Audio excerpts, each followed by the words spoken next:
Continuamos en la Feria del Libro, en la 48 edición de la Feria de Valencia, para hablar de poesía. Y hablamos con José Saborit, que nos presenta su poemario La eternidad y un día, que ha sido publicado por Pretextos.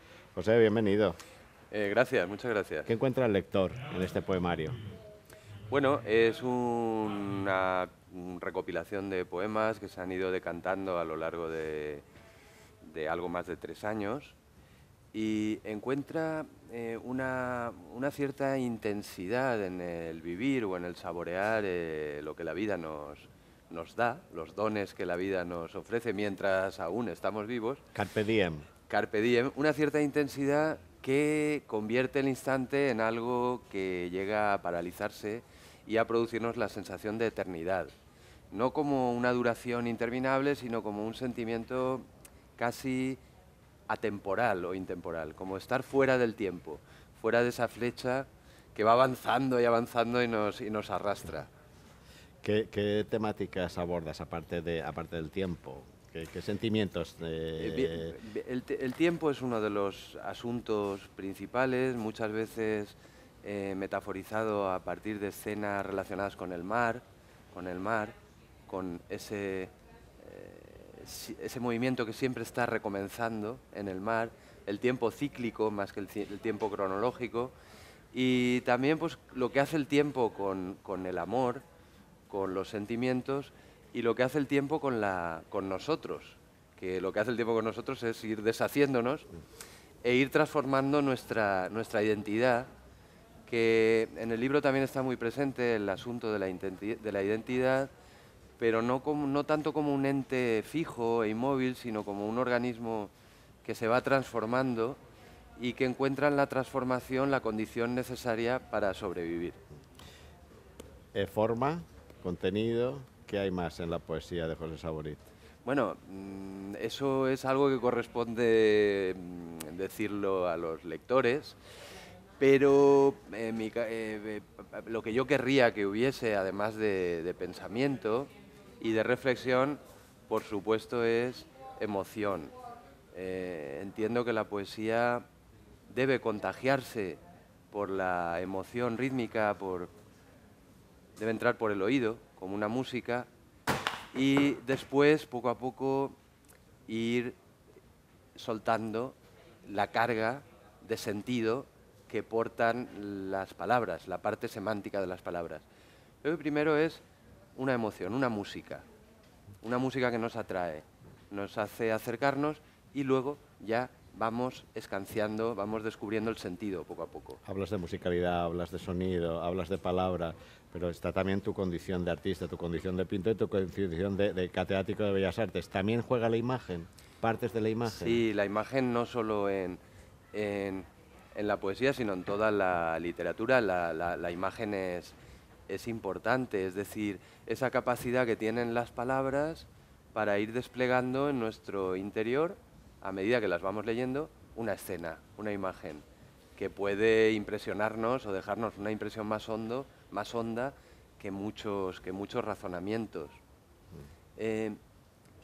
Lo que pinto muchas veces, que está por lo general relacionado con el género del paisaje, sería de algún modo el escenario donde transcurre la vida, mientras que los poemas aluden más a esa vida que transcurre en el escenario, es decir, a las acciones, los sucesos que tienen lugar en ese escenario.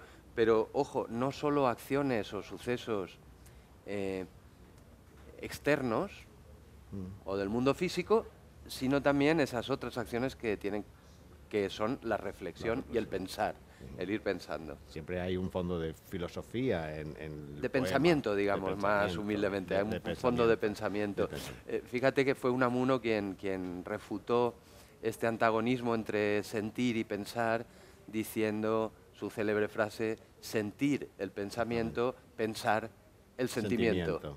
Y de ese modo... ¿Cómo es el proceso de escritura de José Saborit? Pues hay una relación dialéctica entre dos acciones complementarias, por decirlo de una manera un poco pedante. Pero bueno, algunas veces tú vas a perseguir al poema, que te ha dado un verso o te ha dado una puntita, la puntita del iceberg, y tú imaginas que tras ese verso hay una inmensidad y tú vas persiguiendo el poema, y otras veces es el poema el que te persigue a ti, el que cuando estás conduciendo o estás en la ducha, en esos momentos en los que no tienes nada a mano para poder escribir, y te vienen los versos como si te estuviera lloviendo, y tú no tienes más que obedecer y sentarte y parar en el semáforo o donde sea para tomar nota. Creo que la poesía no se puede escribir solo con voluntad, con decir, pues, sentarse un día y decir, vale, esta mañana me voy a escribir un poema.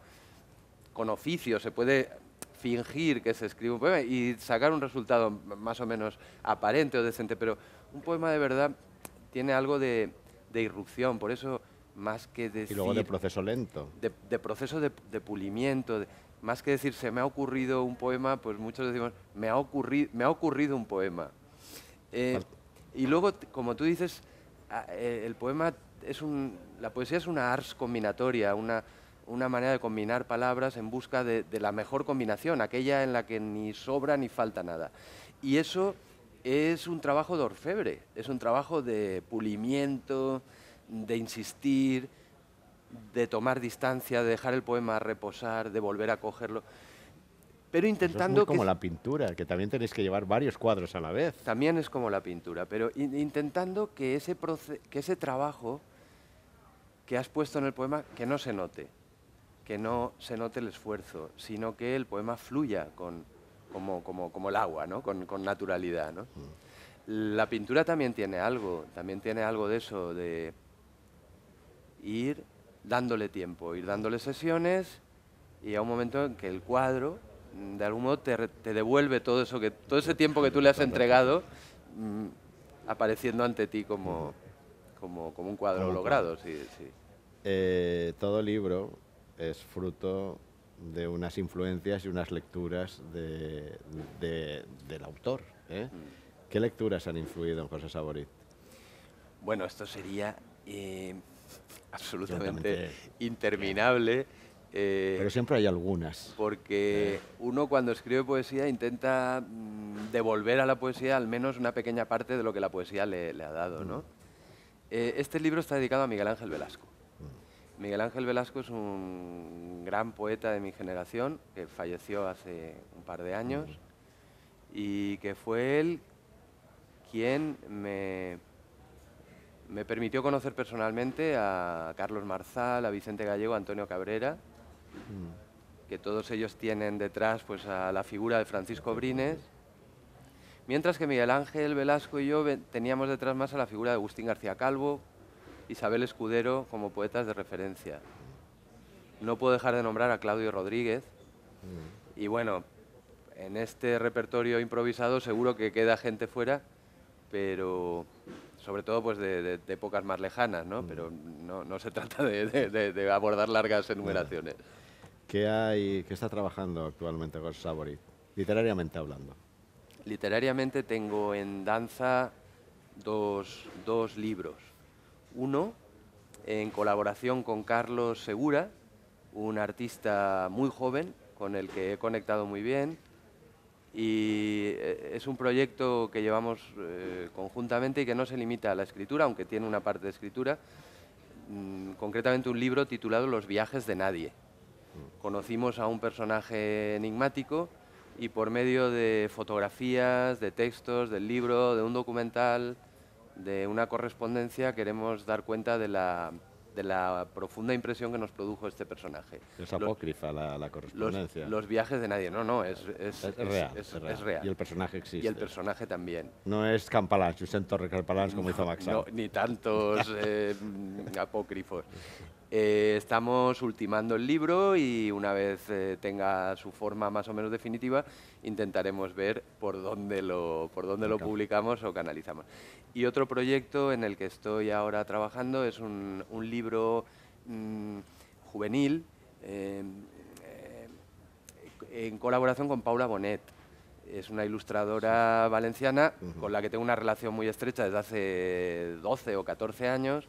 Ahora ella vive en Barcelona y hemos decidido recuperar unas viejas cartas, una correspondencia que manteníamos real, y ilustrarlas.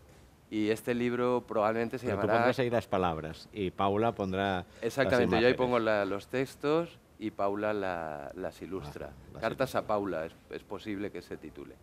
¿Saldrá la chica pelirroja por allí? Sí, ¿Eh? sí. Creo que estuvo ayer o estuvo esta mañana firmando. No le gusta nada que le digan que es artista. Bueno, ¿Es que tenéis ese pudor, los artistas? Es que artista tiene unas connotaciones excesivamente importantes. Yo prefiero decir que escribo, es igual que poeta. Prefiero que hago versos, que escribo poemas, que pinto, pero artista ya parece que uno se esté subiendo... Eso es pudor. Parece que uno se esté subiendo a un pedestal. Que lo digan los otros bien, ¿no? La modestia es un grado. Es que hay mucho artista por ahí que... José, mientras llega ese trabajo con Paula Bonet y mientras llega ese trabajo sobre Nadia, ese personaje real, con esa Carlos correspondencia Segura, con Carlos, nos dejas la eternidad de un día. Y a mí me gustaría que acabáramos la entrevista y estos minutos que nos has dedicado, que nos has traído la poesía, pero con poesía, que leyeras un poema. Muy bien. Bueno, pues si os parece, voy a leer el último poema del libro, que es el que le da el título y que se titula pues así, La eternidad y un día. La eternidad y un día, si me permites una breve explicación, es una frase robada a Shakespeare. En As You Like It, en Como gustéis, hay un momento en el que Orlando... bueno, alguien le pregunta, Rosalind le pregunta a Orlando, una vez la hayáis poseído, a la mujer que ¿cuánto tiempo la amaréis? Y él dice, la eternidad y un día. Y no miente, porque el amor, cuando es verdadero y es intenso, aunque sea efímero, es eterno. Es eterno. Esa declaración de amor la toma Theo Angelopoulos, el cineasta griego, para hacer una película que se llama La eternidad y un día. Y yo pensé que si Angelopoulos le había robado a Shakespeare la frase, yo se la podía robar a Angelopoulos y que no pasaría nada. Y también, en cierta manera, le hacemos un homenaje a Angelopoulos que nos dejó hace unos meses. Muy lamentablemente, porque a mí me parece que es un cineasta inmenso, un poeta. La eternidad y un día intenta ser un canto, una declaración de amor a la vida. Viviremos sin tregua la infinita cadena de los días. Con miedo, con codicia, beberemos las aguas del océano gris de nuestro tiempo.